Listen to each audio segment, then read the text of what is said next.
नमस्कार विद्यार्थी मित्रांनो, तथास्तु करिअर अकॅडमीच्या यूट्यूब प्लॅटफॉर्मवरती तुम्हा सगळ्यांचं पुन्हा एकदा मनापासून स्वागत आहे। आजच्या व्हिडिओमध्ये आपण मे 2025 महिन्यातील अतिशय महत्त्वाची 50 वन लाइनर करंट अफेअर पाहणार आहोत, जे येणाऱ्या स्पर्धा परीक्षांसाठी खूप महत्त्वाचे ठरणार आहे। वेळ वाया न घालवता व्हिडिओला सुरुवात करूया। आजचा पहिला प्रश्न आहे, नुकतीच राष्ट्रीय सुरक्षा सल्लागार मंडळाचे प्रमुख म्हणून कोणाची नियुक्ती करण्यात आली आहे? याचे योग्य उत्तर आहे आलोक जोशी। याबद्दल थोडक्यात माहिती जाणून घेऊया। केंद्र सरकारने 30 एप्रिल 2025 रोजी राष्ट्रीय सुरक्षा सल्लागार मंडळाची पुनर्रचना केली आणि माजी संशोधन आणि विश्लेषण विंग रॉ प्रमुख आलोक जोशी यांची प्रमुख म्हणून नियुक्ती केली। राष्ट्रीय सुरक्षा सल्लागार मंडळ ही भारत सरकारच्या आदेशाने तयार केलेली कार्यकारी संस्था आहे। पुढील प्रश्न, प्रवाह पोर्टल कोणत्या संस्थेने सुरू केले? याचे योग्य उत्तर आहे भारतीय रिझर्व्ह बँक। याबद्दल थोडक्यात माहिती जाणून घेऊया। हे एक सुरक्षित वेब आधारित पोर्टल आहे जे RBIने 28 मे 2024 रोजी लॉन्च केले आहे। प्रवाह एक एकल, सुरक्षित आणि सुव्यवस्थित प्लॅटफॉर्म प्रदान करण्याचे उद्दिष्ट आहे। पुढचा प्रश्न, भारतातील पहिला तरंगता घाट कोणत्या ठिकाणी बांधला जाईल? याचे योग्य उत्तर आहे अयोध्या। याबद्दल अधिक माहिती जाणून घेऊया। अयोध्येत राम मंदिराच्या उभारणीनंतर भाविकांच्या संख्येत अभूतपूर्व वाढ झाली आहे। गर्दी व्यवस्थापनासाठी योगी सरकारने सरयू नदीवर भारतातील पहिला तरंगणारा स्नानघाट बांधण्याचा निर्णय घेतला आहे। हे आधुनिक सुविधांनी सुसज्ज, सुरक्षित आणि पर्यावरणपूरक असेल, ज्यामध्ये 300 भाविक एकाच वेळी स्नान करू शकतील। पुढचा प्रश्न आहे, कोणत्या देशाने 87 पदकांसह दुसरी आशियाई योगासन क्रीडा स्पर्धा जिंकली आहे? याचे योग्य उत्तर आहे भारत। अधिक माहिती जाणून घेऊया। भारताने दुसऱ्या आशियाई योगासन गेम्स चॅम्पियनशिप 2025 मध्ये 87 पदके जिंकून चमकदार कामगिरी केली आहे। यामध्ये 83 सुवर्ण, 3 रौप्य आणि 1 कांस्य पदक जिंकले आहे। यासाठी 3 शीर्ष देश ठरले आहे। त्यामध्ये पहिला देश आहे भारत, दुसरा जपान आणि तिसरा मंगोलिया। या क्रीडा स्पर्धेचे आयोजन केडी जाधव आखाडा, इंदिरा गांधी क्रीडा संकुल, नवी दिल्लीत आयोजित करण्यात आले होते। पुढचा प्रश्न आहे, सिमलीपालला भारतातील कितवे राष्ट्रीय उद्यान म्हणून घोषित करण्यात आले आहे? याचे योग्य उत्तर आहे 107। याबद्दल अधिक माहिती जाणून घेऊया। सिमलीपाल हे भारताचे 107वे राष्ट्रीय उद्यान आहे। ते ओडिशा राज्यातील मयूरभंज जिल्ह्यात आहे। 24 एप्रिल 2025 रोजी याला राष्ट्रीय उद्यानाचा दर्जा मिळाला। सिमलीपाल हे टायगर रिझर्वचाही भाग आहे। क्षेत्रफळ 845.70 चौरस किलोमीटर असून हे ओडिशातील सर्वात मोठे राष्ट्रीय उद्यान आहे। पुढचा प्रश्न, वर्ल्ड बँकेच्या अहवालानुसार सध्या भारतातील युवकांमध्ये बेरोजगारी दर किती टक्के आहे? ह्याचे योग्य उत्तर आहे 13.3। अधिक माहिती जाणून घेऊया। वर्ल्ड बँकेच्या अहवालानुसार भारतातील 15 ते 24 वयोगटातील युवकांमधील बेरोजगारी दर 13.3% आहे। उच्च शिक्षण घेतलेल्या युवकांमध्ये हा दर 29% पर्यंत पोहोचतो। अहवालानुसार रोजगार निर्मितीसाठी कौशल्य आणि शिक्षण संवाद सुधारण्याची आवश्यकता आहे, अन्यथा भारत लोकसांख्यिकीय लाभांश गमावू शकतो। पुढील प्रश्न आहे, लता दीनानाथ मंगेशकर पुरस्कार 2025 कोणाला प्रदान करण्यात आला आहे? याचे योग्य उत्तर आहे कुमार मंगलम बिर्ला। अधिक माहिती जाणून घेऊया। आदित्य बिर्ला समूहाचे अध्यक्ष कुमार मंगलम बिर्ला यांना एप्रिल 2024 रोजी मुंबईतील विले पार्ले पूर्व येथील दीनानाथ मंगेशकर सभागृहात आयोजित एका भव्य समारंभात प्रतिष्ठित लता दीनानाथ मंगेशकर पुरस्काराने सन्मानित करण्यात आले। पुढचा प्रश्न, अरुणाचल प्रदेशातील किती जिल्हे अधिकृतपणे मलेरिया मुक्त घोषित करण्यात आले आहेत, ज्याची घोषणा जागतिक मलेरिया दिन 2025 रोजी करण्यात आली होती? याचे योग्य उत्तर आहे 16। अधिक माहिती जाणून घेऊया। अरुणाचल प्रदेशातील 27 पैकी 16 जिल्हे अधिकृतपणे मलेरिया मुक्त घोषित करण्यात आले आहेत। 25 एप्रिल रोजी नाहरलागुन येथे जागतिक मलेरिया दिन 2025 निमित्त आयोजित कार्यक्रमादरम्यान ही घोषणा करण्यात आली। 2027 पर्यंत अरुणाचल पूर्णपणे मलेरिया मुक्त करण्याच्या विभागाच्या उद्दिष्टाला त्यांनी दुजोरा दिला। पुढील प्रश्न, रिलायन्स इंडस्ट्रीज लिमिटेडचे कार्यकारी संचालक म्हणून अलीकडे कोणाची नियुक्ती करण्यात आली आहे? याचे योग्य उत्तर आहे अनंत अंबानी. अधिक माहिती जाणून घेऊया. रिलायन्स इंडस्ट्रीज लिमिटेड RILच्या बोर्डाने 1 मे 2025 पासून 5 वर्षाच्या कालावधीसाठी अनंत अंबानी यांची कंपनीचे कार्यकारी संचालक म्हणून नियुक्ती करण्यास मान्यता दिली आहे. समूहातील पिढीच्या नेतृत्वातील बदलातील हे एक मोठे पाऊल आहे, ज्यामुळे अनंत हे अंबानी भावंडांमध्ये मूळ कंपनीत कार्यकारी भूमिका घेणारे पहिले आहेत. त्यांचा कार्यकाळ 1 मे 2025 पासून सुरू होईल आणि 5 वर्षांचा असेल. पुढील प्रश्न. जागतिक लसीकरण सप्ताह 2025 कधी साजरा करण्यात येत आहे? याचे योग्य उत्तर आहे 24 ते 30 एप्रिल. अधिक माहिती जाणून घेऊया. जागतिक लसीकरण सप्ताह हा एक जागतिक आरोग्य सेवा कार्यक्रम आहे, जो विशेषतः दरवर्षी एप्रिलच्या शेवटच्या आठवड्यात 24 ते 30 दरम्यान साजरा केला जातो, ज्याचा उद्देश लसीच्या वापरास प्रोत्साहन देणे आणि सर्व वयोगटातील लोकांना संसर्गजन्य रोगांपासून संरक्षण करणे आहे. पुढचा प्रश्न. भारतातील सर्वात मोठे आंतरराष्ट्रीय क्रूझ टर्मिनल कोठे सुरू करण्यात आले आहे? याचे योग्य उत्तर आहे महाराष्ट्रातील मुंबई या ठिकाणी. अधिक माहिती जाणून घेऊया. केंद्रीय बंदरे, जहाज बांधणी आणि जलमार्ग मंत्री सर्वानंद सोनोवाल यांनी मुंबईत एका क्रूझ जहाजाला हिरवा झेंडा दाखवून भारतातील सर्वात मोठ्या आंतरराष्ट्रीय क्रूझ टर्मिनलच्या कामकाजाचे औपचारिक उद्घाटन केले. पुढील प्रश्न. पहलगाम दहशतवादी हल्ल्यानंतर सरकारने कोणत्या देशासोबतचा सिंधू जल करार स्थगित केला? याचे योग्य उत्तर आहे पाकिस्तान. याबद्दल अधिक माहिती जाणून घेऊया. काश्मीरमधील पहलगाम येथे झालेल्या दहशतवादी हल्ल्यांना प्रत्युत्तर म्हणून भारत सरकारने पाकिस्तानसोबतचा सिंधू जल करार स्थगित केला आहे. या भयानक घटनेनंतर करण्यात आलेल्या प्रमुख घोषणा. अटारी सीमा बंद करण्यात आली. सिंधू जल करार स्थगित. पाकिस्तानमधील भारतीय उच्चायुक्तालय बंद करण्यात आले. पुढचा प्रश्न. कोणता जिल्हा देशातील पहिला AI जिल्हा ठरला असून तिथे सर्व शासकीय कार्यालयांमध्ये AI प्रणालीचा वापर सुरू करण्यात आला आहे? याचे योग्य उत्तर आहे सिंधुदुर्ग. अधिक माहिती जाणून घेऊया. AI प्रणाली सिंधुदुर्ग जिल्ह्याने आत्मसात केली असून प्रशासनात त्याचा वापर करण्याचा शुभारंभ करण्यात आला. राज्यात आणि देशात AI प्रणाली वापरणारा सिंधुदुर्ग जिल्हा हा पहिला जिल्हा ठरला आहे. पालकमंत्री नितेश राणे यांच्या पुढाकाराने प्रशासनात AI प्रणालीचा समावेश झाला आहे.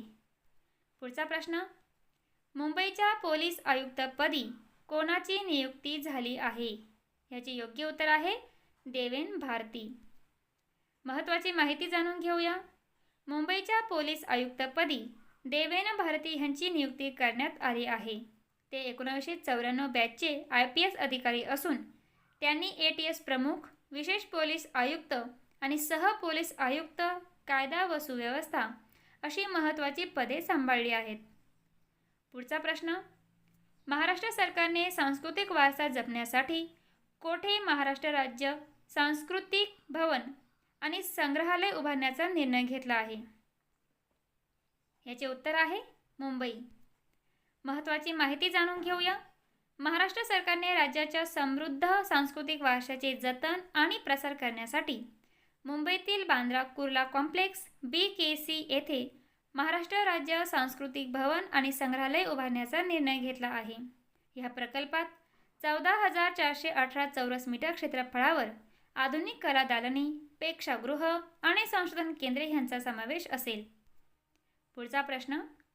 इंडिया सेमीकंडक्टर मिशनच्या CEO पदी कोणाची नियुक्ती करण्यात आली आहे? याचे योग्य उत्तर आहे अमितेश कुमार सिन्हा. याबद्दल अधिक माहिती जाणून घेऊया. अमितेश कुमार सिन्हा यांना इंडिया सेमीकंडक्टर मिशन ISMच्या CEO पदावर नियुक्ती करण्यात आली आहे. ही नियुक्ती एप्रिल 2025 मध्ये झाली आहे. भारत सरकारने सेमीकंडक्टर उत्पादन प्रोत्साहित करण्यासाठी इंडिया सेमीकंडक्टर मिशन सुरू केले आहे आणि त्याच्या दुसऱ्या टप्प्याच्या अंमलबजावणीला त्यांनी पुढे नेले आहे. पुढचा प्रश्न. राष्ट्रीय जिम्नॅस्टिक्स स्पर्धा कोठे पार पडल्या आहेत? याचे योग्य उत्तर आहे महाराष्ट्रातील पुणे या ठिकाणी. याबद्दल अधिक माहिती जाणून घेऊया. राष्ट्रीय जिम्नॅस्टिक स्पर्धा 2025 पुणे महाराष्ट्र येथे पार पडल्या आहेत. या स्पर्धेचे आयोजन शिवछत्रपती क्रीडा संकुल, माळुंगे, बालेवाडी, पुणे येथे 25 एप्रिल ते 3 मे 2025 या कालावधीत करण्यात आले होते. पुढचा प्रश्न, जहाजांसाठी समर्पित धोरण लागू करणारे पहिले राज्य कोणते आहे? याचे योग्य उत्तर आहे आपले महाराष्ट्र राज्य. याबद्दल अधिक माहिती जाणून घेऊया. महाराष्ट्राने 2030 पर्यंत 6,600 कोटी रुपयांच्या गुंतवणुकीचे लक्ष्य ठेवून भारतातील पहिले स्वतंत्र जहाज बांधणी, जहाज दुरुस्ती आणि जहाज पुनर्वापर धोरण सादर केले. 2030 पर्यंत राज्याला जहाज बांधणी केंद्र बनवण्याचे आणि 40,000 नोकऱ्या निर्माण करण्याचे या धोरणाचे उद्दिष्ट आहे. पुढील प्रश्न, 7व्या खेलो इंडिया युवा क्रीडा स्पर्धेत महाराष्ट्राच्या आदिती हेगडेने कोणते पदक जिंकले आहे? याचे योग्य उत्तर आहे सुवर्ण पदक. याबद्दल अधिक माहिती जाणून घेऊया. महाराष्ट्राच्या जलतरणपटू आदिती सतीश हेगडेने 7व्या खेलो इंडिया युवा क्रीडा स्पर्धेत मुलींच्या 200 मीटर फ्रीस्टाईल प्रकारात सुवर्ण पदक पटकावले. तिने 2 मिनिटे 9.51 सेकंद वेळेत शर्यत पूर्ण करत दिल्लीच्या तितिक्षा रावतला मागे टाकले. कोणत्या देशातील शाळेमध्ये AI विषय अनिवार्य करण्यात आला आहे? याचे योग्य उत्तर आहे संयुक्त अरब अमिरात UAE. याबद्दल अधिक माहिती जाणून घेऊया. संयुक्त अरब अमिरात UAE हा जगातील पहिला देश आहे ज्याने 2025-26 शैक्षणिक वर्षापासून सर्व सरकारी शाळांमध्ये KG ते 12वी पर्यंत कृत्रिम बुद्धिमत्ता म्हणजेच AI विषय अनिवार्य केला आहे. पुढचा प्रश्न, ऑपरेशन अभ्यास हे कोणत्या संदर्भात राबवलेले महाराष्ट्रातील विशेष अभियान आहे? याचे योग्य उत्तर आहे आपत्कालीन परिस्थितींसाठी सराव मोहीम. याबद्दल अधिक माहिती जाणून घेऊया. ऑपरेशन अभ्यास ही एक आपत्कालीन परिस्थितींसाठी महाराष्ट्र सरकारने राबवलेली सराव मोहीम म्हणजेच मॉकड्रिल आहे, जी 7 मे 2025 रोजी महाराष्ट्रातील विविध जिल्ह्यांमध्ये मोठ्या प्रमाणावर राबवण्यात आली. हे ऑपरेशन नागरी संरक्षण विभाग, सिव्हिल डिफेन्स डिपार्टमेंट आणि राष्ट्रीय आपत्ती निवारण दल NDRF यांच्या समन्वयाने राबवण्यात आले आहे. पुढचा प्रश्न, भारतीय विज्ञान आणि तंत्रज्ञान विभागाच्या सर्वेक्षण अहवालानुसार महाराष्ट्राची किनारपट्टी लांबी 720 वरून किती किलोमीटर झाली आहे? याचे योग्य उत्तर आहे 877 किलोमीटर. ह्याबद्दल अधिक माहिती जाणून घेऊया. महाराष्ट्राच्या किनारपट्टीची लांबी 720 किलोमीटर असल्याचा दावा काही अहवालांमध्ये करण्यात आला आहे. तथापि भारतीय विज्ञान आणि तंत्रज्ञान विभागाच्या 2025च्या सर्वेक्षणानुसार महाराष्ट्राच्या किनारपट्टीची लांबी 877.97 किलोमीटर आहे. या नवीन मोजणीमध्ये महाराष्ट्राच्या किनारपट्टीची लांबी वाढलेली दिसून येते, ज्यामुळे राज्याच्या समुद्रकिनारीच्या क्षेत्राचा विस्तार आणि त्याच्या पर्यावरणीय व आर्थिक महत्त्वाचे मूल्यांकन अधिक अचूकपणे करता येईल. पुढील प्रश्न, सोने वितळणारे भारतातील पहिले ATM कोणत्या शहरात सुरू करण्यात आले आहे? याचे योग्य उत्तर आहे हैदराबाद. याबद्दल अधिक माहिती जाणून घेऊया. भारतातील सोन्याच्या व्यवहारांचे लँडस्केप बदलणाऱ्या क्रांतिकारी उपक्रमात हैदराबाद स्थित कंपनी गोल्ड सिक्काने AI सक्षम सोने वितळणारे ATM सुरू केले आहे. या पुढील प्रश्न, भारत आणि युनायटेड किंगडम UK यांच्यात 2025मध्ये कोणत्या ऐतिहासिक करारावर सहमती झाली? याचे योग्य उत्तर आहे मुक्त व्यापार करार. याबद्दल अधिक स्पष्टीकरण जाणून घेऊया. 6 मे 2025 रोजी भारत आणि युनायटेड किंगडमने फ्री ट्रेड ॲग्रीमेंट म्हणजेच FTA म्हणजेच मुक्त व्यापार करारावर सहमती दर्शवली. ह्या करारामुळे दोन्ही देशांतील व्यापारात अडथळे कमी होतील, टॅरिफ शुल्क हटवले जातील आणि गुंतवणूक वाढेल. पुढील प्रश्न, अमरनाथ यात्रेच्या सुरक्षेसाठी कोणते ऑपरेशन सुरू करण्यात आले आहे? ह्याचे योग्य उत्तर आहे ऑपरेशन शिवा. याबद्दल अधिक माहिती जाणून घेऊया. ऑपरेशन शिवा हे अमरनाथ यात्रेच्या सुरक्षिततेसाठी भारतीय लष्कर, CRPF, जम्मू काश्मीर पोलीस आणि इतर सुरक्षा यंत्रणांनी संयुक्तपणे राबवलेले अभियान आहे. यात हजारो सुरक्षा कर्मचारी तैनात करण्यात आले असून ड्रोन, CCTV आणि हवाई गस्तीद्वारे यात्रेच्या मार्गाची सतत निगराणी केली जाते. यात्रा 3 जुलै ते 9 ऑगस्ट 2025 दरम्यान होणार आहे. या पुढील प्रश्न आहे, महाराष्ट्र सरकारने महिलांच्या सशक्तीकरणासाठी कोणते अभियान सुरू केले? ह्याचे योग्य उत्तर आहे आदिशक्ती अभियान. याबद्दल अधिक माहिती जाणून घेऊया. महाराष्ट्र सरकारने महिलांच्या सशक्तीकरणासाठी आदिशक्ती अभियान सुरू केले आहे. या अभियानाचा मुख्य उद्देश महिलांच्या सामाजिक, आर्थिक आणि शारीरिक सशक्तीकरणासाठी कार्य करणे आहे. या अभियानात गर्भवती महिलांसाठी बालविवाह आणि लिंग आधारित हिंसाचार विरोधात उपाययोजना करण्यात येणार आहेत. अभियानाअंतर्गत ग्रामपंचायतींना महिलांच्या सशक्तीकरणासाठी विशेष महत्त्व देण्यात येईल. या अभियानासाठी 10.50 कोटी रुपयांची तरतूद करण्यात आली आहे. पुढील प्रश्न, विकसित कृषी संकल्प अभियान कोणत्या मंत्रालयाद्वारे लॉन्च करण्यात आले आहे? याचे योग्य उत्तर आहे कृषी. याबद्दल अधिक माहिती जाणून घेऊया. विकसित कृषी संकल्प अभियान हे भारत सरकारच्या कृषी आणि शेतकरी कल्याण मंत्रालयाद्वारे सुरू करण्यात आले आहे. या अभियानाचा उद्देश शेतकऱ्यांपर्यंत कृषी योजनांची माहिती पोहोचवणे, त्यांना आधुनिक शेती पद्धतींबद्दल जागरूक करणे आणि त्यांच्या उत्पन्नात वाढ घडवणे हा आहे. केंद्रीय कृषी मंत्री शिवराज सिंह चौहान यांनी 29 मे पासून देशभर हे अभियान सुरू करण्याची घोषणा केली आहे. पुढील प्रश्न, अलीकडेच कोणती विधानसभा पूर्णपणे सौर ऊर्जेवर चालणारी देशातील पहिली विधानसभा बनणार आहे?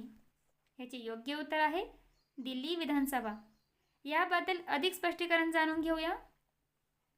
दिल्ली विधानसभा ही पूर्णपणे सौर ऊर्जेवर चालणारी देशातील पहिली विधानसभा बनणार आहे.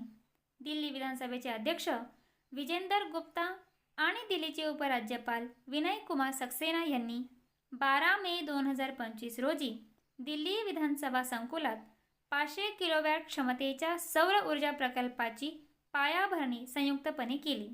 सौर ऊर्जा उत्पादनात दिल्लीसाठी ही आणखी एक कामगिरी असेल. पुढील प्रश्न, जगातील सर्वात उंच धरण बांध कोठे बांधण्यात येत आहे? याचे योग्य उत्तर आहे चीन. याबद्दल अधिक स्पष्टीकरण जाणून घेऊया. शुआंगजियांगको धरण हे चीनच्या सिचुआन प्रांतातील डाड्डू नदीवर बांधले जात आहे. 315 मीटर उंचीचे हे धरण पूर्ण झाल्यावर जगातील सर्वात उंच धरण ठरेल. ह्या प्रकल्पाचा उद्देश जलविद्युत निर्मिती, पूर नियंत्रण आणि नदी व्यवस्थापन आहे. 2025 मध्ये धरणाने जलसंचयन सुरू केले आहे. यापुढील प्रश्न, वर्ल्ड लॉ काँग्रेस पुरस्कार मिळवणारे पहिले भारतीय वकील कोण बनले आहेत? याचे योग्य उत्तर आहे भुवन रिभू. महत्त्वाची माहिती जाणून घेऊया. बाल न्यायासाठी भारताच्या लढ्याला ऐतिहासिक मान्यता देत प्रसिद्ध वकील आणि बालहक्क कार्यकर्ते भुवन रिभू हे वर्ल्ड ज्युरिस्ट असोसिएशनकडून सन्मान पदक मिळवणारे पहिले भारतीय वकील बनले आहेत. पुढचा प्रश्न, UPSCच्या अध्यक्षपदी कोणाची नियुक्ती करण्यात आली आहे? याचे योग्य उत्तर आहे डॉक्टर अजय कुमार. याबद्दल अधिक माहिती जाणून घेऊया. संघ लोकसेवा आयोगाच्या म्हणजेच UPSC अध्यक्षपदी माजी संरक्षण सचिव डॉक्टर अजय कुमार यांची नियुक्ती करण्यात आली आहे. त्यांनी 1985च्या बॅचमधून केरळ कॅडरमधून IAS अधिकारी म्हणून सेवा केली आहे. त्यांनी संरक्षण मंत्रालयात अनेक महत्त्वपूर्ण सुधारणा केल्या आहेत, ज्यात 2020 मध्ये chief of defence staff CDS पदाची निर्मिती आणि 2022 मध्ये अग्निवीर योजना यांचा समावेश आहे. नीरज चोप्रा याला भारतीय सैन्य दलात कोणते मानद पद देण्यात आले आहे? याचे योग्य उत्तर आहे लेफ्टनंट कर्नल. अधिक स्पष्टीकरण जाणून घेऊया. भारतीय भालाफेकपटू नीरज चोप्राला भारतीय प्रादेशिक लष्करात मानद लेफ्टनंट कर्नल पद देण्यात आले आहे. मंत्रालयाच्या 13 मे 2025 रोजीच्या अधिसूचनेनुसार 16 एप्रिल 2025 पासून नीरजला हे मानद पद प्रदान करण्यात आले आहे. नीरज चोप्रा हे 2020 टोकियो ऑलिम्पिक स्पर्धेमध्ये सुवर्ण पदक विजेते, 2024 पॅरिस ऑलिम्पिकमध्ये रौप्य पदक विजेते आणि 2023 वर्ल्ड ॲथलेटिक्स चॅम्पियनशिपमध्ये सुवर्ण पदक विजेते आहेत.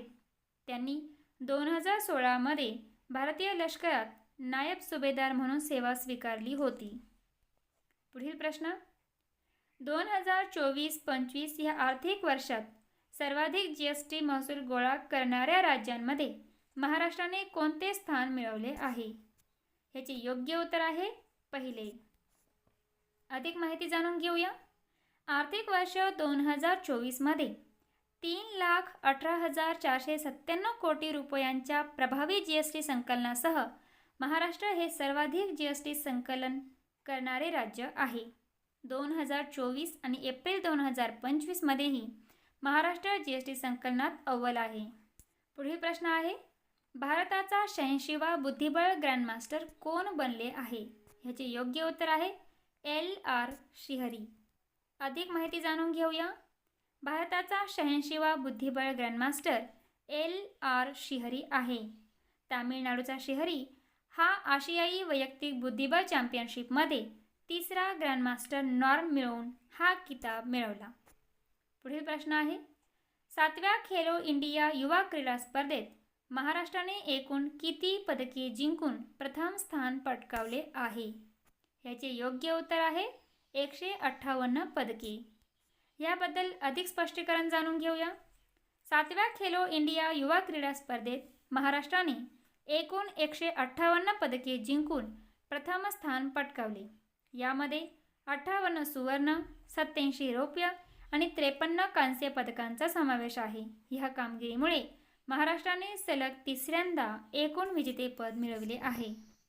राष्ट्रपती द्रौपदी मुर्मू यांनी जगद्गुरू रामभद्राचार्य यांना कितवा ज्ञानपीठ पुरस्कार प्रदान केला आहे?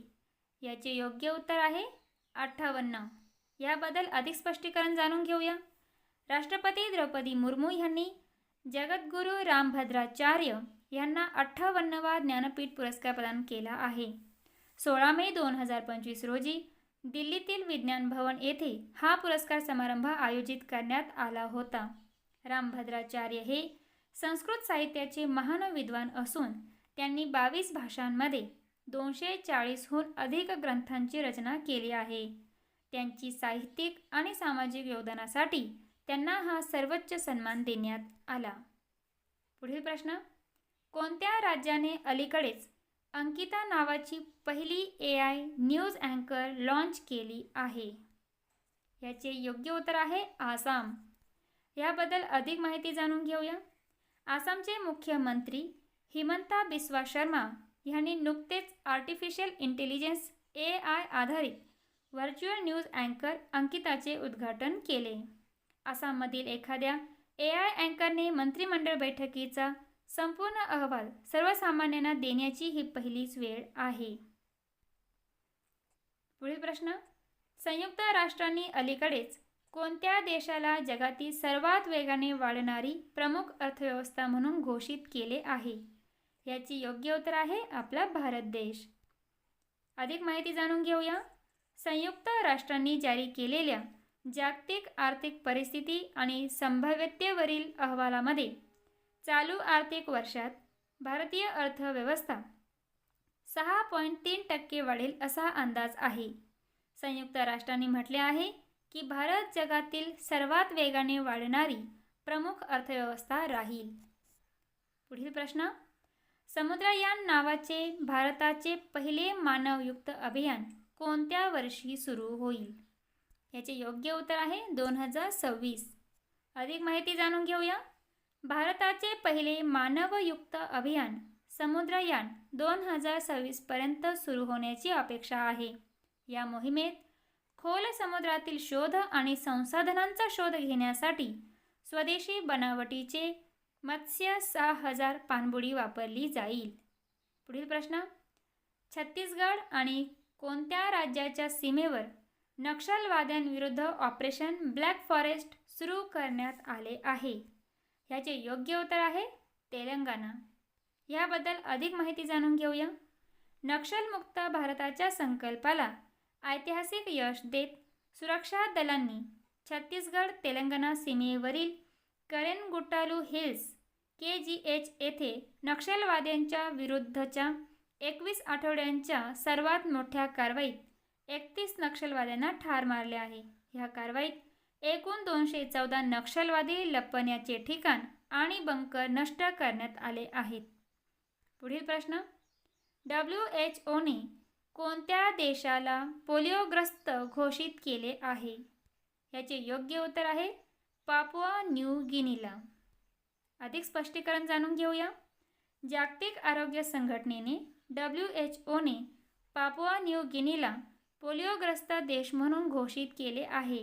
येथे 2 मुलांमध्ये पोलिओ विषाणू आढळला असून पाण्यातील नमुन्यांमध्येही त्याचे अस्तित्व सिद्ध झाले आहे.